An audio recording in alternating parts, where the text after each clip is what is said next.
आज शाम को परमेश्वर के वचन को आप लोग के सम्मुख में लेकर आने का एक और मौका परमेश्वर ने मेरे जीवन में दिया। मैं परमेश्वर को बहुत बहुत धन्यवाद देता हूँ।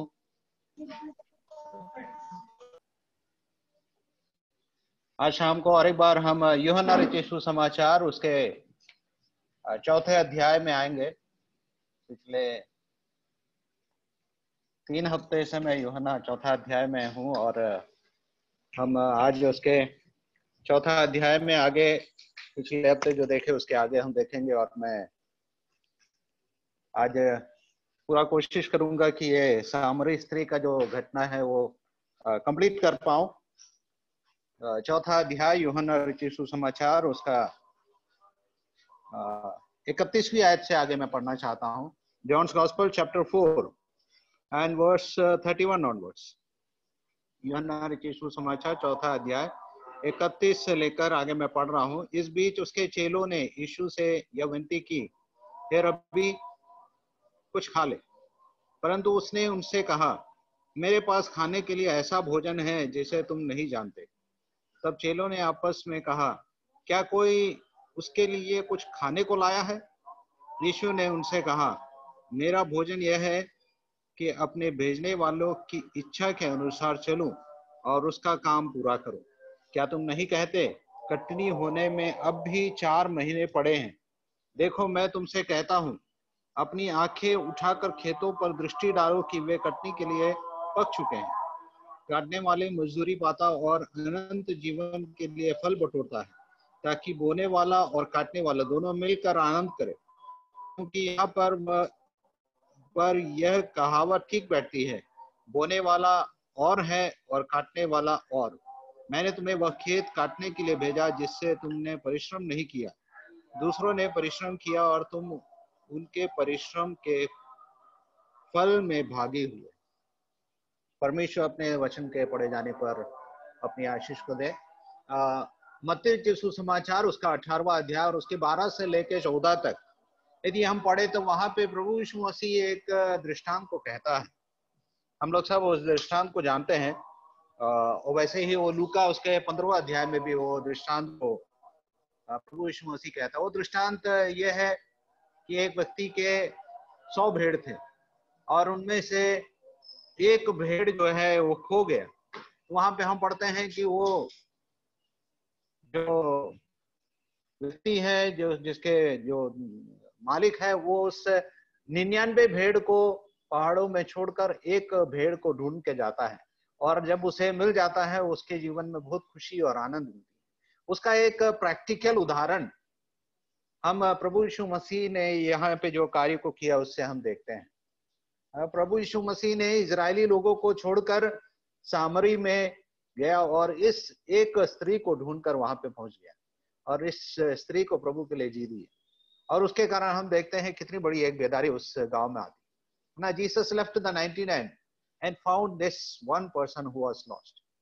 ये स्त्री, सामरी स्त्री जो है, कभी भी यीशु मसीह के पास में पहुंच नहीं पाती। अपने आप में कितना भी कोशिश कर लेती तो यीशु के पास में कभी पहुंच नहीं पाती ना। और इसके अंदर में यीशु मसीह कौन है ये भी नहीं जानते। हम देखते हैं सुसमाचारों में बाकी सब जगह यीशु मसीह को लोग ढूंढ कर जाते हैं, यीशु मसीह के पास में बहुत सारी विनतियों को लेकर जाते हैं। लेकिन ऐसे एक स्त्री के विषय में यहाँ पे हम देखते हैं जो कभी भी यीशु मसीह के पास पहुंच नहीं पाती जब तक कि यीशु मसीह उसके पास खुद नहीं पहुंचता।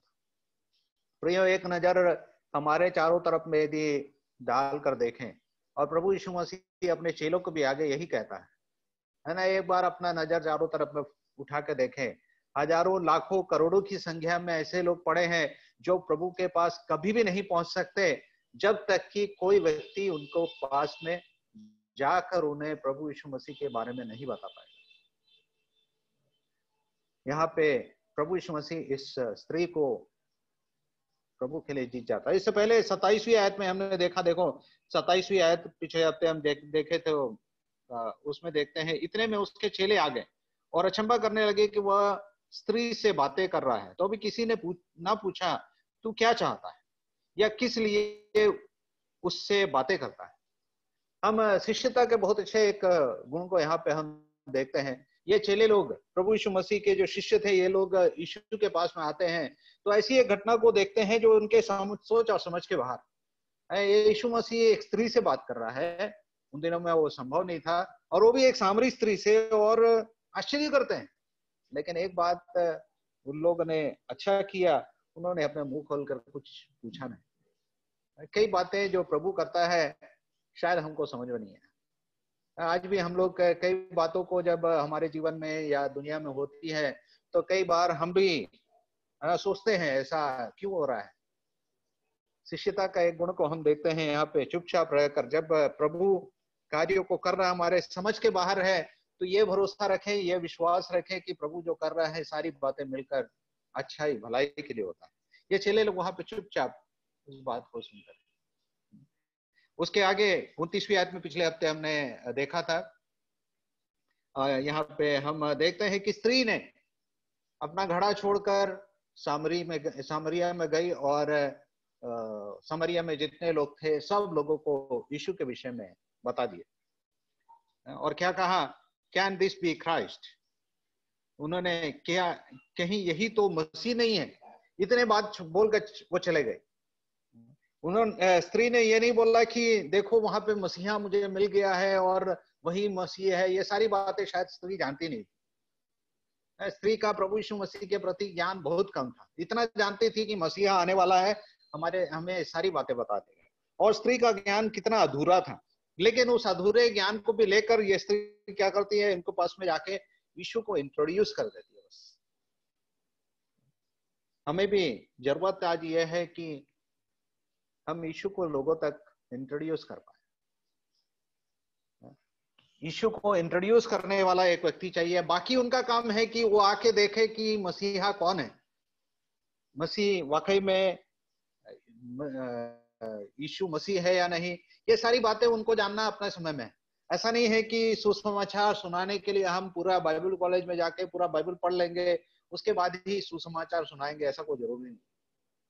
अब प्रभु यीशु मसीह ने स्त्री को जैसे ही इंट्रोड्यूस किया, हम देखते हैं स्त्री जाती है और पूरे मोहल्ले में जीतते। वैसे ही हम नथानियल के जीवन में भी देखते हैं ना, पहला अध्याय उसके 46वीं आयत में आए तो वहां पे हम देखते हैं नथानियल जाता है, फिलिप्पुस को ढूंढ लेता। फिलिप्पुस से कहता हमको मसीहा मिल गया ना, तो फिलिप्पुस कहता क्या गलील से कुछ अच्छी बात आ सकती है? नथानियल को भी बड़ा कंफ्यूजन। नथानियल भी सारी बातों को नहीं जानता। नथानियल क्या बोलता है, तू आके देख ले, come and C, come and सी। ये स्त्री भी यही कहती है, आकर तू देख ले। कितना विचित्र बात है ना। कई कई जगह में हम प्रभु यीशु मसीह को देखते हैं। प्रभु यीशु मसीह ने कुछ लोगों को बोला कि तुम किसी से नहीं कहना। कुछ लोगों को उसने अनुमति दिया कि वो अपने विषय में गवाही दे, लेकिन कुछ लोग को अनुमति नहीं दिया। देखो मेरे साथ यदि निकालेंगे मरकुस रचित सुसमाचार उसका पहला अध्याय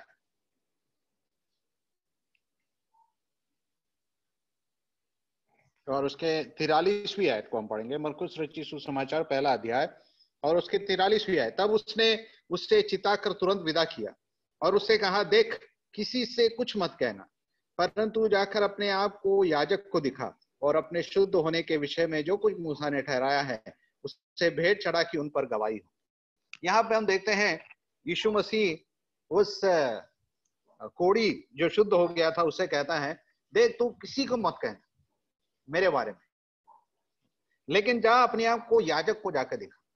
यहाँ पे प्रभु यीशु मसीह ने इस व्यक्ति को क्यों नहीं बोला कि जाके खुला खुला प्रचार कर? हम देखते हैं जिसको प्रभु यीशु मसीह ने उसको जो बोला वो नहीं किया, लेकिन प्रभु यीशु मसीह ने जो नहीं करने के लिए बोला वही किया। प्रभु यीशु मसीह ने बोला उसको तू किसी से मत कहना, किसी के बारे में, किसी से अपने विषय में मत कहना, लेकिन वो खुल्लम खुल्लन जाकर प्रचार करता। और कितना सक्सेसफुल एक मिनिस्ट्री करता है। यहाँ पे लिखा है कि इतना प्रभु यीशु मसीह इतना ज्यादा फेमस हो गया कि वो खुल्लम खुल्लम प्रचार भी नहीं कर पा रहा है। कितना एक सक्सेसफुल मिनिस्ट्री। बट हम देखते हैं कि उसने प्रभु की आज्ञा का उल्लंघन किया। प्रभु ने वहां पे उसे प्रचार नहीं करने को कहा, लेकिन यहाँ पे हम देखते हैं स्त्री को अनुमति देता है और रुके रहता वहां तक कि जब तक स्त्री जाए और भीड़ को लेकर यीशु मसीह के पास वापस। क्यों?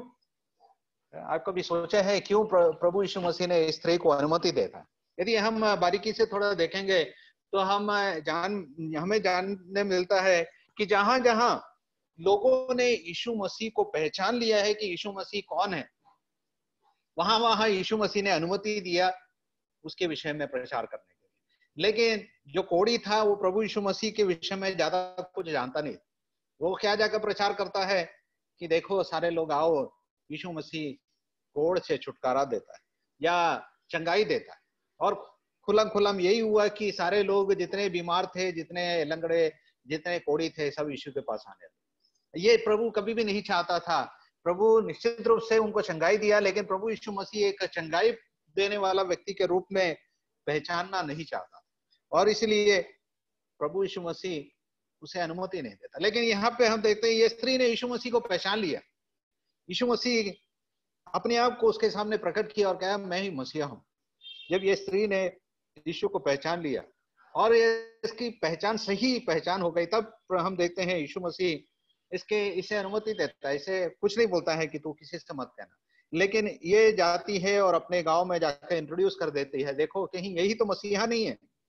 और उसके बाद हम देखते हैं कि बहुत बड़ी भीड़ यीशु मसीह के पीछे आ जाती है सामरिया से। हम आगे बढ़ते हैं उसके 31वीं आयत में। इस बीच उसके चेलों ने यीशु से यह विनती की, हे रब्बी कुछ खा ले। 12 लोग, नहीं मालूम 12 या नहीं, यीशु मसीह के साथ में कितने चेले थे नहीं मालूम, लेकिन हम देखते हैं उसके जितने भी चेले थे सब लोग नगर में भोजन लेने के लिए गए हुए थे और शायद अपने लिए और यीशु के लिए भोजन लेकर आए होंगे कि खाकर आ गए, वो नहीं मालूम। यहाँ पे जो भोजन लेकर आए वो आके कहते हैं यीशु से, हे रब्बी कुछ तो खा ले। कितना पिछले हफ्ते में मैं बताया कितना विचित्र स्थिति यहाँ पे हम देखते हैं कि स्त्री नगर को गई है प्रचार करने के लिए और चेले नगर को गए हैं भोजन मोल लेने के लिए, शारीरिक भोजन लेने के लिए चले गए हैं। और जिसको जो स्त्री वहां पे ठीक हो गई है वो है जो प्रचार करने के लिए। और ये चेले लोग वापस आ जाते हैं और यीशु से कहते हैं, हे रब्बी कुछ खा ले। They were more concerned about the physical food. भौतिक खाने के विषय में वो लोग इतना ज्यादा चिंतित थे, लेकिन प्रभु यीशु मसीह उन्हें आत्मिक बातों को सिखाने की कोशिश करता था, तो ये लोग भौतिक भोजन के विषय में सोचते रहते थे। इससे पहले भी मरकुस रचित सुसमाचार में भी जब हम आते हैं तो हम देखते हैं दूसरे सुसमाचारों में भी यीशु मसीह उनसे फरीसियों के खमीर से बचे रहने के लिए कहता है।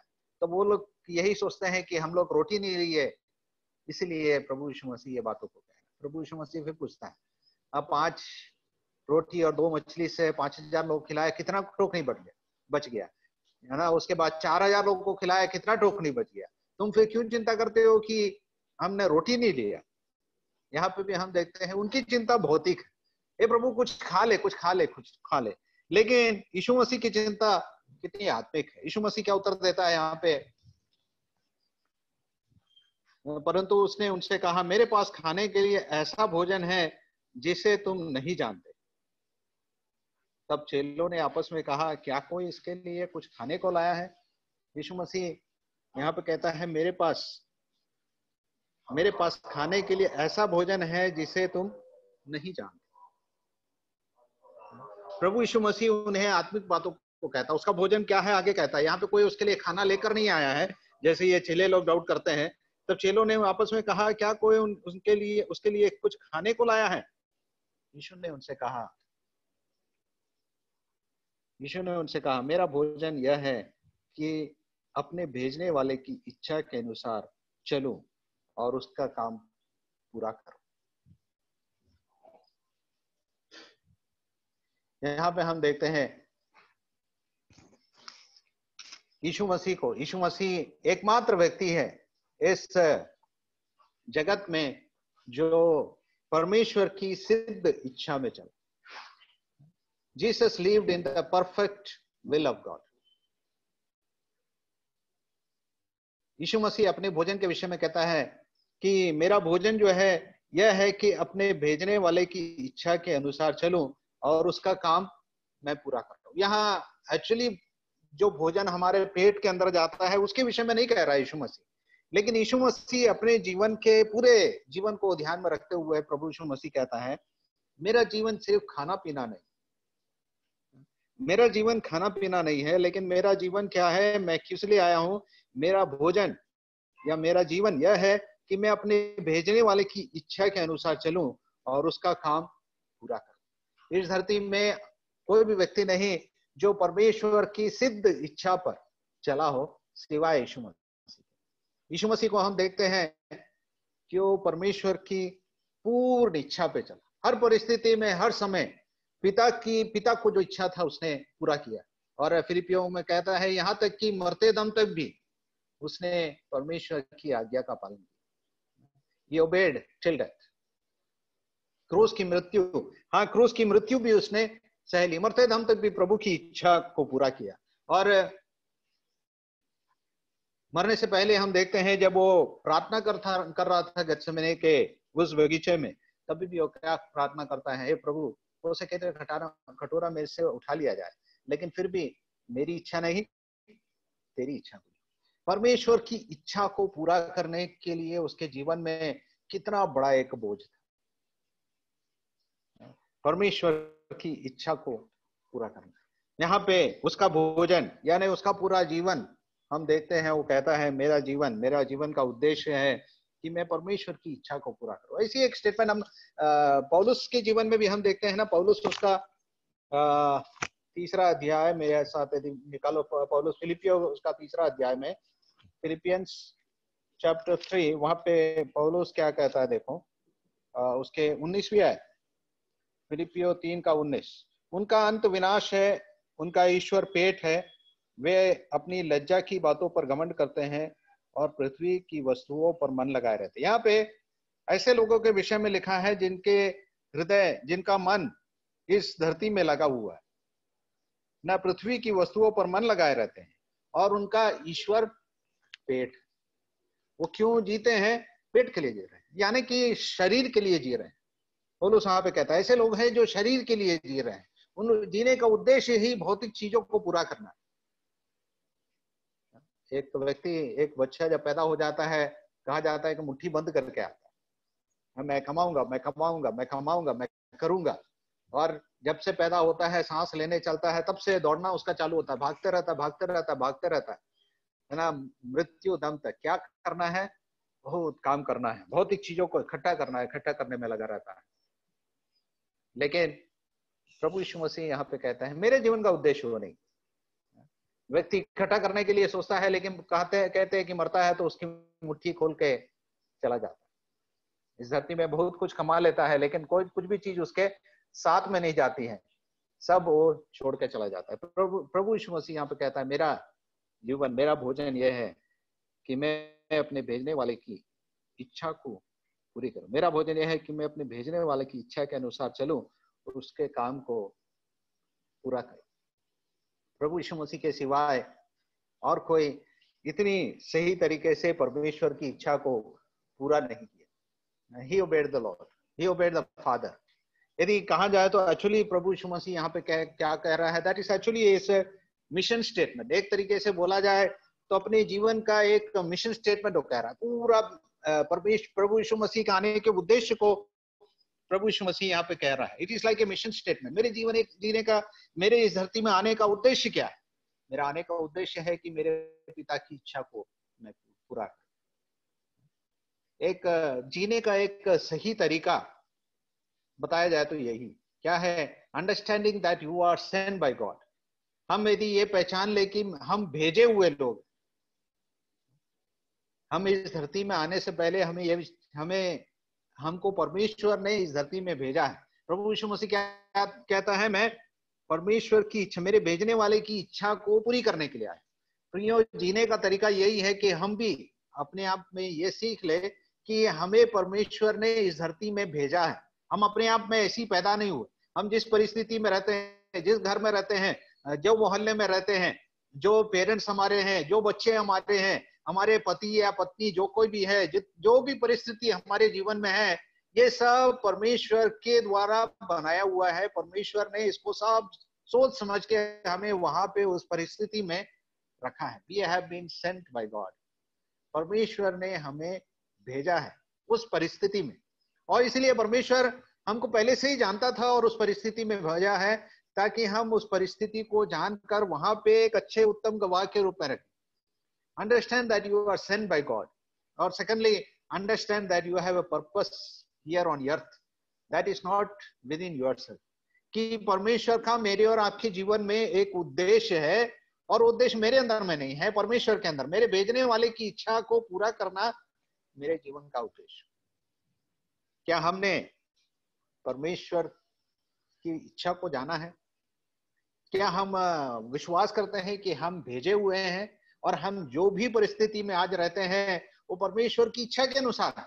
यदि आप परमेश्वर प्रभु यीशु मसीह को अपने जीवन में उद्धारकर्ता को स्वीकार किए हैं, आप परमेश्वर के एक संतान बन गए हैं, तो परमेश्वर ने आज आपको जो भी परिस्थिति में रखा है वो परमेश्वर की इच्छा योजना के अनुसार है, और उसको पहले हमें जानना पड़ेगा. उसके बाद परमेश्वर की रोज के रोज परमेश्वर की इच्छा को जानना पड़ेगा हमें जीने के लिए. और तीसरी बात, हमें यह भी ध्यान रखें कि हम वहां पे एक भंडारी के रूप में, पिछले हफ्ते भाई लवली से बहुत अच्छे तरीके से हम भंडारीपन के विषय में सुन रहे थे. हम जिस परिस्थिति में ना हमारे पास जो कुछ भी है उसके हम भंडारी सिर्फ, हमको सबको एक दिन इसका हिसाब देना पड़ेगा कि परमेश्वर हमसे पूछेगा, मैंने तुझे जिस परिस्थिति में जिस परिवार में रखा था, मैं एक उद्देश्य के साथ में उसे परिवार में रखा था, क्या तूने उस उद्देश्य को पूरा किया? किसी ने कहा है to know God is the greatest knowledge. परमेश्वर को जान लेना सबसे बड़ा ज्ञान है. To know the will of God is the greatest discovery. परमेश्वर की इच्छा को जानना सबसे बड़ा खोज है. और to do the will of God is the greatest achievement in life. और परमेश्वर की इच्छा को पूरा करना सबसे बड़ी उपलब्धि है. परमेश्वर को जानना सबसे बड़ा ज्ञान है. परमेश्वर की इच्छा को अपने जीवन में जानना सबसे बड़ी खोज है. और परमेश्वर की इच्छा को पूरा करना सबसे बड़ा उपलब्धि है. क्या मैं और आप परमेश्वर की इच्छा को जानकर परमेश्वर की इच्छा को के अनुसार जीने का निर्णय को करेंगे? Can we say like Jesus, the purpose of my life is to do the will of God. मेरे जीवन का उद्देश्य यह है कि मैं परमेश्वर की सिद्ध इच्छा को जान पाऊं, और मैं आज जो भी परिस्थिति में परमेश्वर ने मुझे रखा है. हम कई सारी परिस्थितियों को हमारे जीवन में बदल सकते हैं, लेकिन कई सारी परिस्थितियों को नहीं बदल सकते. उदाहरण के लिए, हम चाहे तो यहाँ से निकल कर कल मुझे जाके दिल्ली में जाकर रहना है या चेन्नई में जाकर रहना है, तो रह सकते हैं, कहीं पे भी रह सकते हैं. कई सारी चीज हमारे जीवन में हम निश्चित रूप से दूर कर सकते हैं, बदल सकते हैं, लेकिन कई सारे चीजें हम नहीं बदल सकते. उदाहरण के लिए, मैं अपना डेट ऑफ बर्थ नहीं बदल सकता, मैं अपने माता पिता को नहीं बदल सकता, मैं अपने परिवार को नहीं बदल सकता, कई चीजें बदल नहीं सकते. हम ये जान ले कि परमेश्वर ने हमें उस परिस्थिति में इससे समय में पैदा किया. सारी बातें परमेश्वर ने, ये सारी बातों को जानते हुए समझते हुए, प्रेरितों का काम 17वां अध्याय में हम आने से पौलुस इस बात को कहता है कि परमेश्वर ने एक समय नियुक्त किया है, मैं कब पैदा हुआ, कहाँ पे पैदा हुआ, ये सारी सीमाएं परमेश्वर ने पहले से बांध लिया है. इसलिए उस बात को हम जाने पहचाने कि परमेश्वर ने मुझे भेजा है. परमेश्वर का एक उद्देश्य है मेरे जीवन में. परमेश्वर के उद्देश्य को मैं पहचान लूं और एक भंडारीपन का जीवन को मैं जी पाऊं. प्रभु यीशु मसीह अपने जीवन का स्टेटमेंट कहता है ना, मिशन स्टेटमेंट क्या है? 34वीं आयत, मेरा भोजन यह है और मेरे जीवन का उद्देश्य यह है. मैं भोजन करने के लिए नहीं आया हूं, लेकिन मेरे जीवन का उद्देश्य है कि परमेश्वर की सिद्ध इच्छा को मैं पूरी कर पाऊं. और आप यदि उसके जीवन को देखोगे, उसके जीवन के आखिरी शब्द प्रभु यीशु मसीह क्रूस पे मरने से, जब मर रहे थे, प्रभु यीशु मसीह अपने आत्मा को प्रभु यीशु मसीह के परमेश्वर के हाथों में सौंपने से पहले आखिरी शब्द क्या कहा? याद है किसी को? यूहन्ना उसका 19वां अध्याय उसके 30वीं आयत में प्रभु यीशु मसीह के लास्ट स्टेटमेंट क्या है? सब कुछ पूरा हो. It is finished. John's gospel chapter 19 और verse 30, the last statement of the Lord. इससे उसके बाद आखिरी एक आयत को, आखिरी एक स्टेटमेंट को प्रभु यीशु मसीह कहता है, हे पिता, मैं अपनी आत्मा को तुझे सौंपता हूँ. लूका रचित सुसमाचार में पढ़ते हैं. यूहन्ना उसके 30वीं आयत में कहता है, इट इज फिनिश्ड, पूरा हुआ. क्या पूरा हुआ? परमेश्वर का उद्देश्य, परमेश्वर ने, मेरे भेजने वाले ने मुझे जो उद्देश्य भेजा था, करने को दिया था, वो पूरा हो. तो ये प्रभु यीशु मसीह कितने सुंदर एक जीवन को जिए.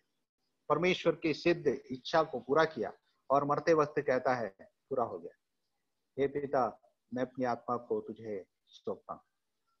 दूसरा तिमोथी 4 अध्याय 7वीं आयत में पौलुस क्या कहता है, देखो दूसरा तिमोथी उसका 4 अध्याय उसकी 7वीं आयत में पौलुस भी ऐसे ही कुछ कहता है। क्या कहता है? मैं अच्छी कुश्ती लड़ चुका हूं, मैंने अपनी दौड़ पूरी कर ली, मैंने विश्वास की रखवाली की है, भविष्य में मेरे लिए धर्म का मुकुट रखा हुआ है, जिसे प्रभु जो धर्मी और न्यायी है मुझे उस दिन देगा। मैं अपनी दौड़ पूरी कर ली, मैंने अपना विश्वास की रखवाली की। प्रिय, आज हम सब एक दौड़ में, हम सबको परमेश्वर ने बुलाया है, परमेश्वर ने हमें जिस भी परिस्थिति में रखा है। कई चीजें हैं जो हम बदल नहीं सकते, लेकिन हमें देखना जरूरी है कि परमेश्वर की सिद्ध इच्छा में हम बढ़ते जाए, परमेश्वर की इच्छा को पूरा करने वाले हो पाए। शायद इस धरती में हम जी नहीं पाए, लेकिन एक दिन हम जरूर मरेंगे। मृत्यु निश्चित है, भले ही हमें जीना नहीं सीखा होगा इस धरती में, लेकिन मृत्यु मेरे और आपके जीवन में निश्चित है।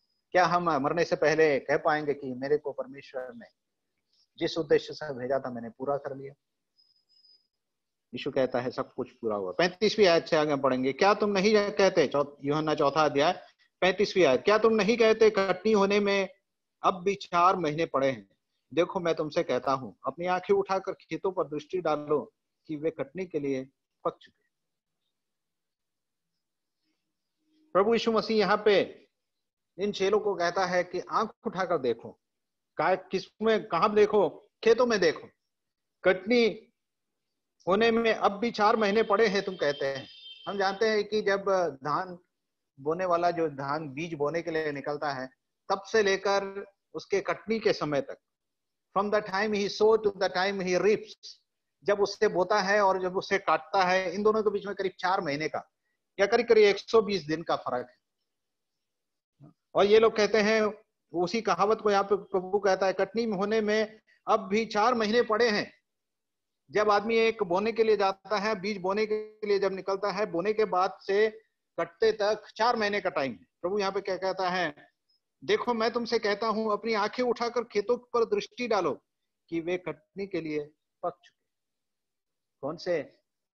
जब हम उसके 30वीं आयत को पढ़ते हैं, अतः वे नगर से निकलकर उसके पास आने लगे। कौन? बहुत सारे सामरी लोग। इस स्त्री के गवाही के द्वारा बहुत सारे सामरी लोग प्रभु यीशु मसीह के पास की ओर आ रहे हैं।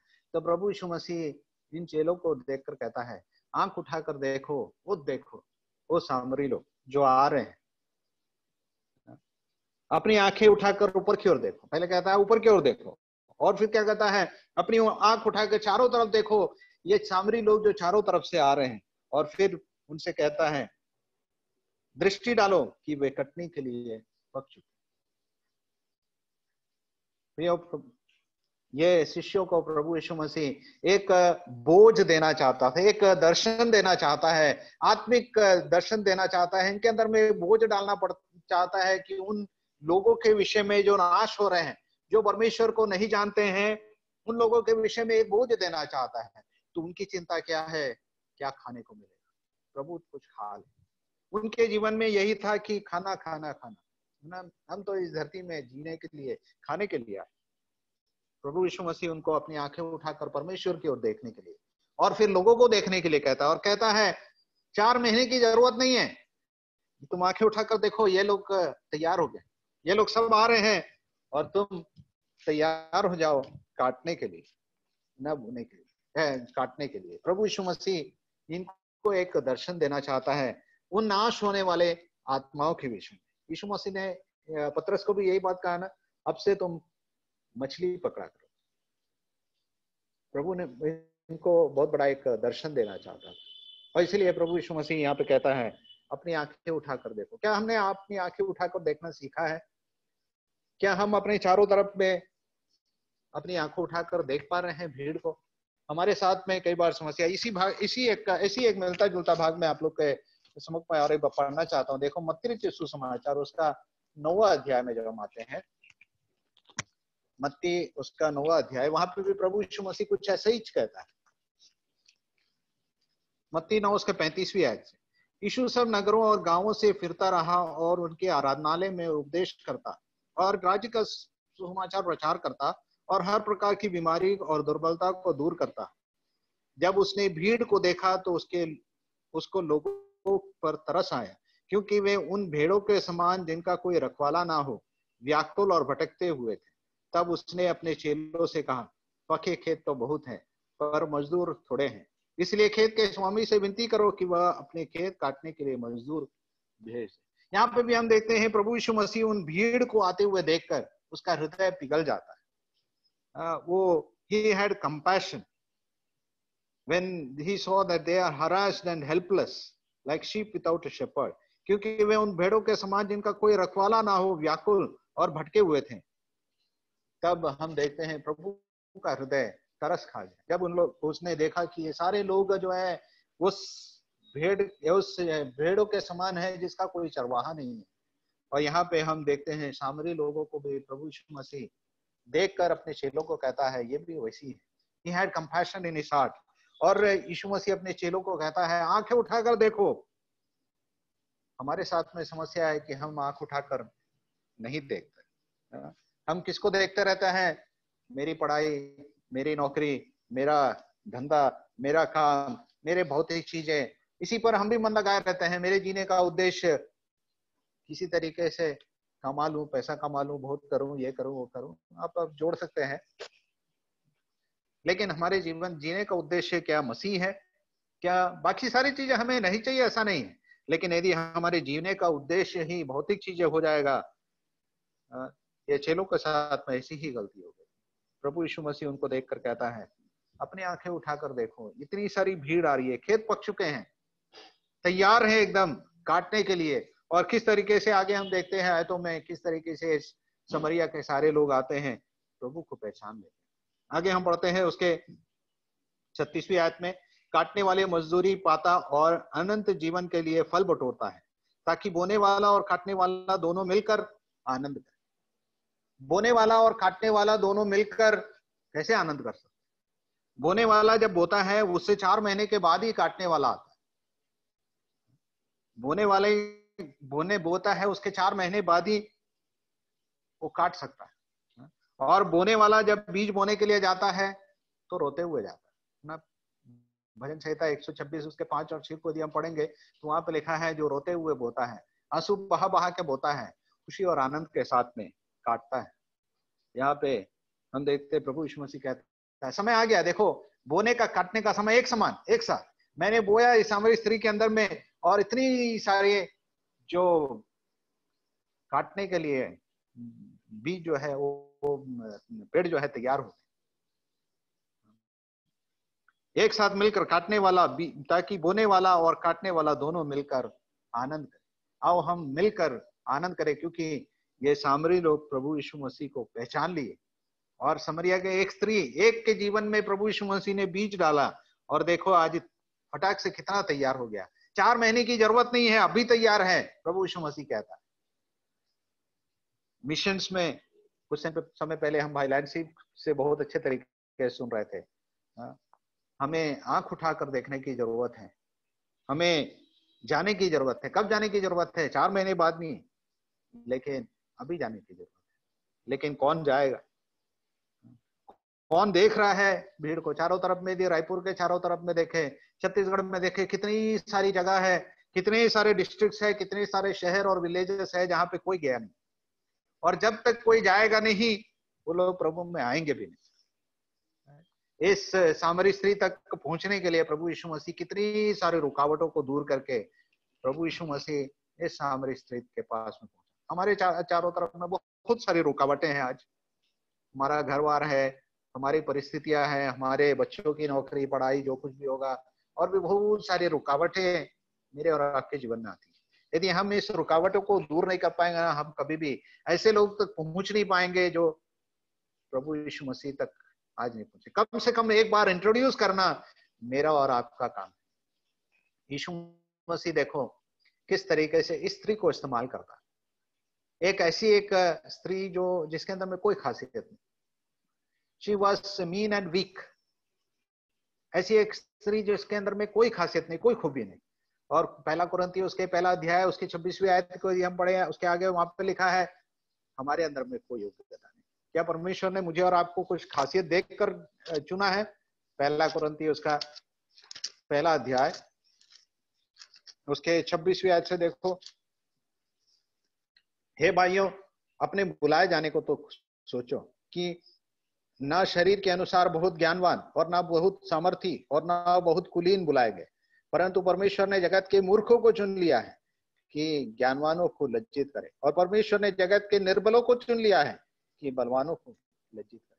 परमेश्वर ने ज्ञानवान बुद्धिमानों को भी चुना। पौलुस बहुत ज्ञानवान बुद्धिमान है, लेकिन प्रभु यीशु मसीह हम देखते हैं ऐसे लोगों को भी चुना जो अनपढ़ और गवार थे। जितने उसके चेले थे उनके विषय में यही गवाही है कि वो अनपढ़ और गवार थे।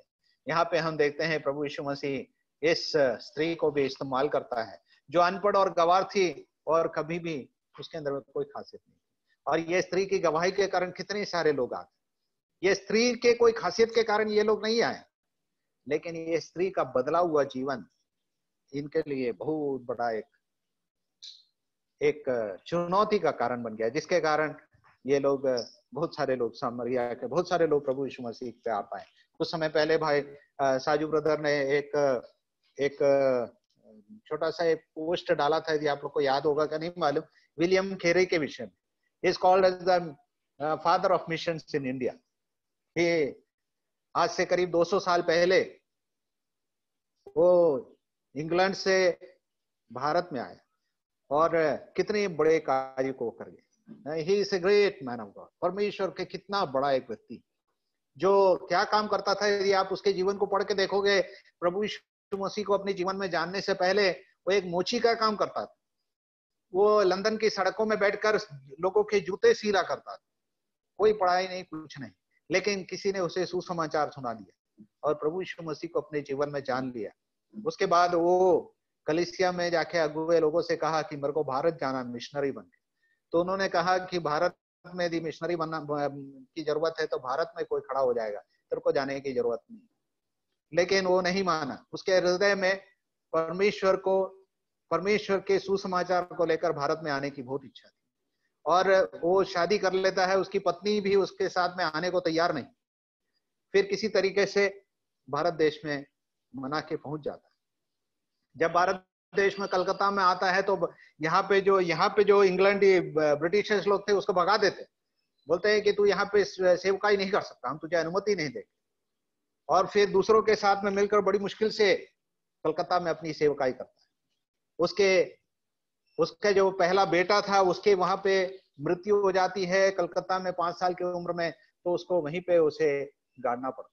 कुछ दिन बाद उसकी पत्नी की मृत्यु हो जाती है, तो अपने खुद गड्ढा खोदता है, उसकी पत्नी की मृत्यु करता है, गाड़ता है। क्योंकि ये कलकत्ता में जब लोग आए तो ये लोग यही सोचते थे कि ये लोग जो है अछूत लोग है, इनके पास में नहीं जाना चाहिए।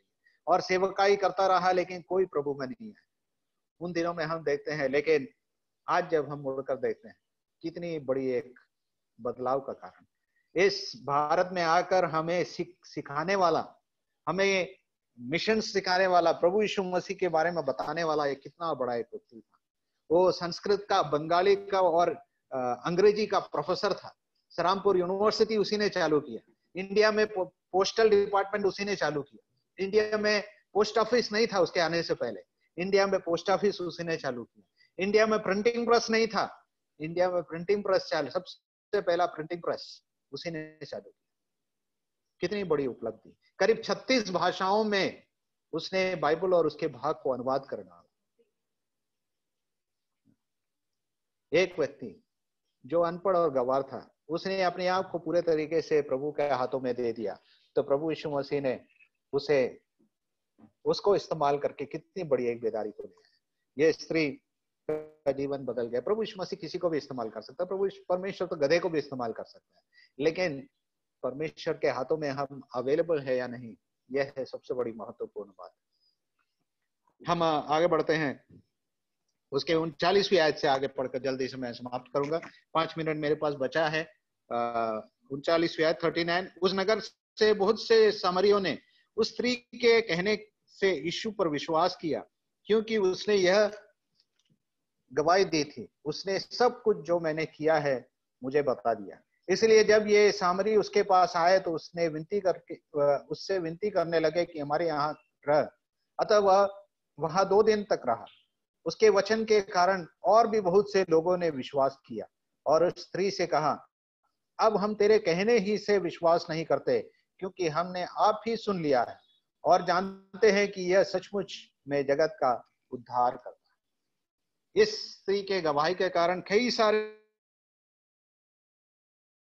सामरी लोग प्रभु यीशु मसीह को जानने का कारण। और वहां पे लिखा है, इस नगर से बहुत से सामरियों ने उस स्त्री के कहने से यीशु पर विश्वास किया, क्योंकि उसने यह गवाही दी थी, उसने जो कुछ मैंने किया सब कुछ बताया। हमें गवाही देने से नहीं रोकना। हम शायद प्रभु यीशु मसीह के विषय में सब कुछ नहीं जानते हैं, लेकिन हम इतना जानते हैं कि प्रभु ने किस तरीके से मेरे जीवन को बदल दिया। वो अंधा व्यक्ति भी यही कहता है, जब फरीसी लोग यूहन्ना उसके 9वां अध्याय में आते हैं तो लोग कहते हैं कि यीशु कौन है, तो वो क्या गवाही देता है, मैं यीशु कौन है ये सब नहीं जानता, मैं एक चीज जानता हूं, मैं अंधा था, मैं देखने लगा। तो हम भी सुसमाचार सुनाए। प्रभु यीशु मसीह को आपने अपने जीवन में पहचान लिया है तो जरूरी है कि मैं और आप हर समय कोशिश करें कि और लोगों तक हम सुसमाचार को सुनाते जाएं। जितना ज्यादा प्रभु के विषय में ज्ञान है बटोरते रहे। पूरे ज्ञान को प्राप्त करने के बाद आप सुसमाचार सुनाने के लिए नहीं जा पाएंगे, लेकिन अपनी गवाही को देते हुए हम सुसमाचार को सुनाते रहे। और उसके 40वें, इसलिए जब ये सामरी उसके पास आए तो उससे विनती करने लगे कि हमारे यहाँ रह। अतः वह वहां 2 दिन और रुका। ये सामरी जो है यीशु के पास आए और यीशु मसीह को जब पहचाने, स्त्री ने क्या कहा, ये तो मसीहा है, देखो क्या यही तो मसीहा नहीं है। ये सामरी लोग वहां पे आए, यीशु मसीह को और बारीकी से जानने लगे, पहचानने लगे। और उन्होंने क्या विनती किया कि 2 दिन, कुछ दिन और हमारे साथ में रुक जाए। वहां पे लिखा है यीशु मसीह उनके साथ में 2 दिन रुके। इनको जैसे ही यीशु मसीह को पहचाने, इनके अंदर में एक इच्छा हो गई कि प्रभु को और अधिक जानना है, परमेश्वर को जानना है, यीशु को जानना है। और लोग यीशु को पहचान, दे केम, दे सॉ, दे स्क्रूटिनाइज्ड, है ना। उन लोगों ने बारीकी से यीशु के विषय में पहचाना कि स्त्री की गवाही और यीशु से बराबर मिलती है। और जब उन्होंने उसे पहचान लिया, उसके बाद में उन लोग क्या कहते हैं, उसकी आखिरी आयत में हम देखते हैं, और उस 42वें आयत में, और उस स्त्री से कहा, अब हम तेरे कहने ही से विश्वास नहीं करते, क्योंकि हमने आप ही सुन लिया और जानते हैं कि यह सचमुच में जगत का उद्धार करता है। क्या, what a great discovery, what a great discovery, he is the saviour of the world. ये स्त्री ने उनको क्या कहा, ये कहीं यही तो मसीहा नहीं। ये लोगों ने उसको बारीकी से जांचा, जाना, पहचाना, विश्वास किया। उसके बाद कहते हैं कि ये जगत का उद्धार करता है। तो ये मेरा और आपका उद्धार करता है। अब यह स्त्री, हम इसलिए नहीं विश्वास करते हैं, तेरे कहने ही से विश्वास नहीं करते हैं, लेकिन अब हमने पहचान लिया, हमने जांचा है, बारीकी से देखा है, पहचाना है, विश्वास किया है और जानते हैं कि यही जगत का उद्धार करता है। प्रियो, हमने सुसमाचार किसी के द्वारा सुना होगा, लेकिन क्या उस दिन से हमारे अंदर में यीशु को जानने की इच्छा बढ़ते जा रही है? और क्या हमने उसे सही तरीके से अपने जीवन में पहचान लिया है? जरूरत है कि हम भी कहे कि क्योंकि तूने कहा इसीलिए नहीं, लेकिन हमने बारीकी से यीशु मसीह को परखा है, जांचा है ना, और अच्छे से जाना है, एक्सपीरियंस किया है, हमने उस पर विश्वास किया और हम भी जानते हैं कि ये जगत का उद्धार करता है। सामरिया कोई उद्धार करता नहीं है। जब यूहन्ना इन बातों को लिख रहा है तो नहीं मालूम शायद यूहन्ना ने उनकी बातों को सुना है या नहीं, लेकिन जब लिख रहा है तो ये पहचान जो सामरिया के लोगों को हुई, उन बातों को लिखते हुए कहता है कि उनकी पहचान कितनी बड़ी थी। उन्होंने पहचाना कि यीशु मसीह जगत का उद्धार करता है। तो ये परमेश्वर हमें सहायता करे।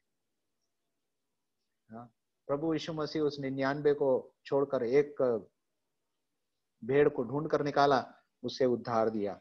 आज हजारों की संख्या में लोग बाहर पड़े हैं जो प्रभु को नहीं जानते हैं, लेकिन क्या हम प्रभु के साथ मिलकर कह सकते हैं, मेरा भोजन, मैं परमेश्वर की इच्छा को पूरा करना चाहता हूँ, जिसने भेजा है उसकी इच्छा को जानकर उसे पूरा करना चाहता हूँ। क्या हम लोग उन भौतिक चीजों के लिए भाग रहे हैं? प्रभु जो है अपने चेलों को एक आत्मिक दर्शन देना चाहता था, लेकिन वो लोग अपने हाथों में खाना लेके खड़े हैं, प्रभु कुछ खा ले। प्रभु उनको आंखें उठाकर देखने के लिए कहता है, ये खाना, वो चारों तरफ में देखो, खेत पक गए, लोग मर रहे हैं। प्रभु के जाने बिना बहुत सारे लोग चारों तरफ में मर रहे हैं। क्या हम भी अपने आंखों को उठाकर चारों तरफ में दृष्टि करके ना यशायाह के समान हम भी कहेंगे, प्रभु मैं जाऊंगा, मुझे भेज, मैं जाऊंगा, जहां कहीं तू भेजना चाहता है मैं तैयार हूं। तू जो कहेगा मैं करने को तैयार हूं, तू जो देगा मैं खाने को तैयार हूं। ये यीशु जगत का उद्धार करता है। मेरे हाथों में आज ये सुसमाचार है। एक स्त्री को लेकर प्रभु यीशु मसीह ने कितनी बड़ी बेदारी को ले आया। परमेश्वर किसी को भी इस्तेमाल कर सकता है, बड़ी बड़ी बेदारी को इस्तेमाल करने। परमेश्वर विचारों के साथ में हमें सहायता करे कि हम परमेश्वर के ज्ञान और शिक्षा में अधिक बढ़ते जाए। परमेश्वर के नाम की महिमा। कोई भी व्यक्ति प्रार्थना